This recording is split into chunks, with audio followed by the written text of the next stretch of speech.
Seriously, you're so useless, even though you're old. Lifting her beautiful willow eyebrows, my boss Catherine glares at me. Being lectured by a boss in her 20s is tough for a man in his 40s. I'm sorry, I'll redo it. Me, Ryan, holding the document with the air pointed out, bowed my head to her. With a huff, Catherine scolded me. Being a contract worker in your 40s is questionable enough for a man, but making repeated mistakes, what are you thinking? I'm sorry. My mom, who I live with, suddenly got hospitalized, and I couldn't do overtime. It's an excuse to have to work overtime to produce materials. And you are a third-class person who can't separate your personal life from your work life. That's why they call you a middle school graduate. Some employees chuckled in response to her words. But that's harsh. My father collapsed when I was in middle school. He had a stroke suddenly at work and was taken to the hospital, but he passed away soon after. My mother said, I have enough savings to send you through high school, so go ahead and study. But I didn't. I disliked studying, but more than that, I didn't want to trouble my mother. I started working at a small auto parts factory. It was good that I worked there for many years, but last year, due to the recession, the factory went bankrupt. So, I reluctantly joined my current company as a contract worker. But I was not accustomed to using a computer, so the paperwork was very difficult for me. Even changing the font size was a struggle. And above all, my biggest challenge at this workplace is my boss, Catherine. Being targeted by Catherine. You're having a tough time, huh? No, I'm used to it now. Encouraged by Mike, a full-time employee, I forced a wry smile. Mike, over 50, is a regular employee and also my mentor. I was supposed to become the section chief, you know, but President Johnson forced his way. Oh, I heard the rumor. Catherine got in through connections, right? Exactly. She's President Johnson's niece. It's too weird for such a harsh young woman to become a section chief within a few years of joining, don't you think? What can I say? I muttered vaguely, but inwardly, I thought that might be the case. It's not just me. Catherine is known for being tough on her subordinates. The gossip hits the nail on the head. She probably knows she lacks the skills and is taking out her irritation on the employees. I secretly think so. What are you talking about? Just then, unfortunately, Catherine came over while we were talking, snapping me back to reality. No, it's nothing. Oh, I know. You must have been gossiping about me. You were probably talking about my connections again anyway. Catherine snorted and glared at us sharply. No, that's not what we were talking about. Mike tried to offer a polite smile, but Catherine kept glaring at us without moving. Both of you, an extra hour of overtime. Got it. Yes. I've mentioned that I can't do overtime. Isn't your mother hospitalized? The nurses are there to look after her, so you don't need to assist, right? Her words sparked anger in me. I don't want her meddling in my mom's affairs. Plus, I've told them that I can't do overtime. Acting all high and mighty, what's her deal? But I swallowed the rising emotion and, looking down, said to her, Understood. That's better. She snorted at me and walked away. Man, seriously, what's her deal? Mike, I'm fine, really. But the way she said that, we were bad-mouthing her too, so I guess it's fair. While shaking with anger, Mike tried to smile, and I quietly lifted my head. That's right. I can't let myself be beaten by the bullying of such a young girl. I can't quit my job now, not just for my mom. My mom had collapsed a few months ago. The doctor said it was due to overwork. Years of her straining herself suddenly took their toll on her. Well, that's what happened today. Sorry, I come to visit and all I do is complain. No, it shows you're working hard. Just let it all out. Visiting me at the hospital, my mom always had kind words for me. To avoid worrying her, I absolutely can't quit my job. I don't have time to listen to the snide remarks of a 20-something girl. Let those who want to talk, talk. By the way, about Emily in the next room. The girl you've taken a liking to, right?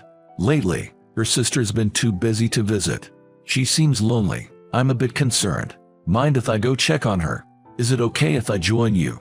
Yes, of course. Emily is a high school girl hospitalized in this hospital. Bored, my mom had met her in the hospital hallway, and they quickly hit it off. Emily is really honest and adorable, but it's tough for her. Her parents are ill.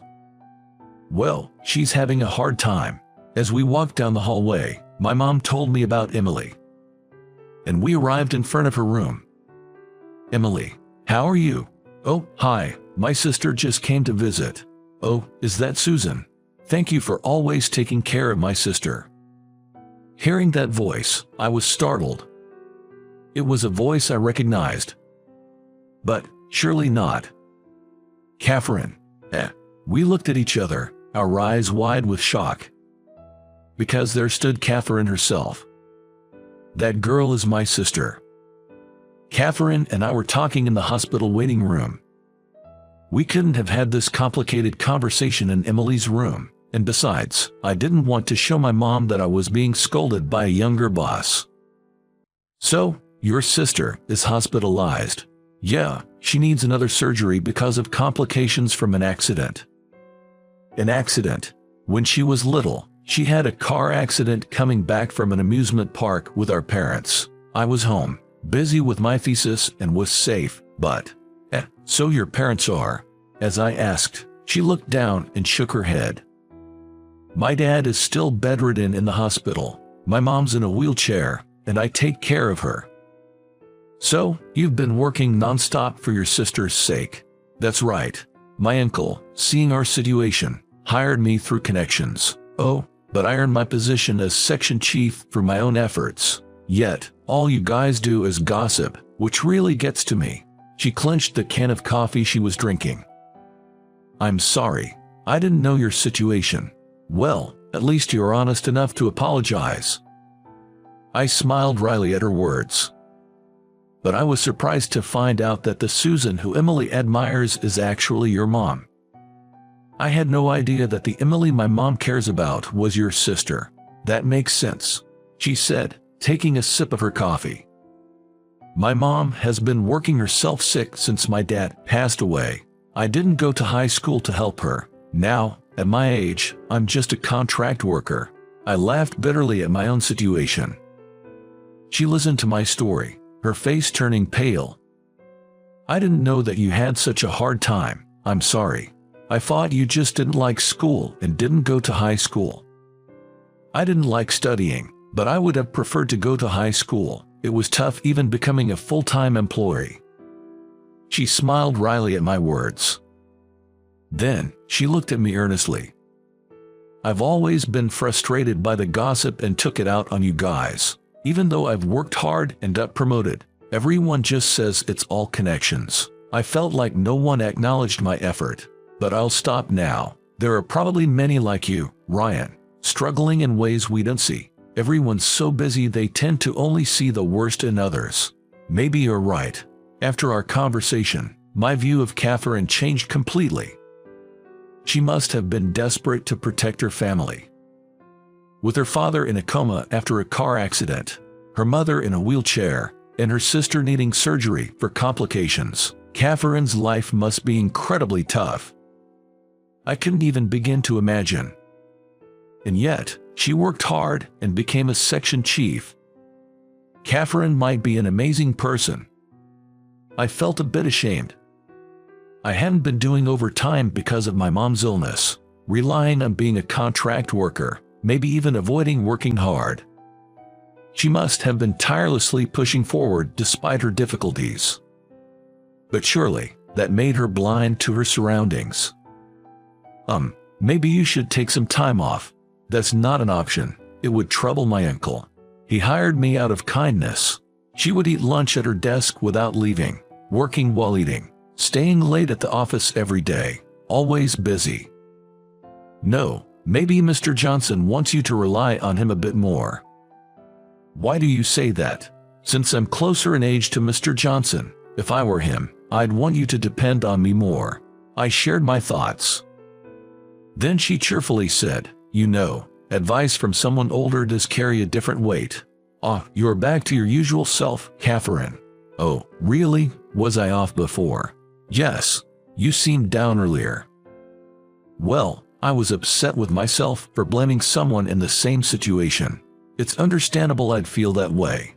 She smiled sadly at my words. But you've reflected on it now, right? If only reflection could make everything okay. Don't worry, being aware of oneself is important, I said, smiling at her. Somehow, that makes sense to me. Just the wisdom of life experience. We looked at each other and laughed. I had always thought of her as overly assertive and tough, but maybe a woman needs to be that clear-cut to grab a position in her 20s.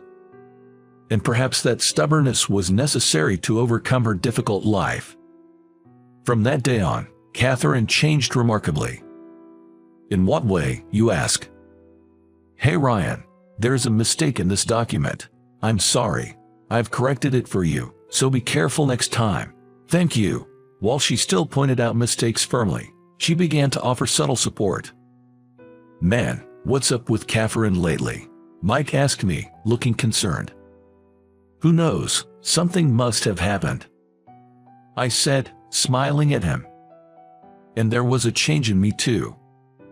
Hey, have you thought about attending an online university? But I haven't studied for over 20 years. That's exactly why you should do it. It's never too late to start. You're right.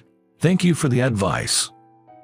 Each time I visited my mom's hospital, I ended up talking with Catherine, who was visiting her sister Emily. I took your advice and leaned on my uncle a bit, and he said I could use my paid leave next week. That's great to hear, and I'm a bit happy you took my advice, Catherine. Don't get it twisted. I only listened because you're more experienced in life. Is that so? I said with a wry smile, finding her suddenly resembling a normal girl in her 20s. At that time, I couldn't imagine she would become my life partner. Hey, about tomorrow, after dropping off mom at the daycare, could you deliver some pajamas to my dad's hospital? Sure, I'll do that, and I'll pick up Emily from her part-time job too. Thanks. Then I'll go get mother-in-law's medication.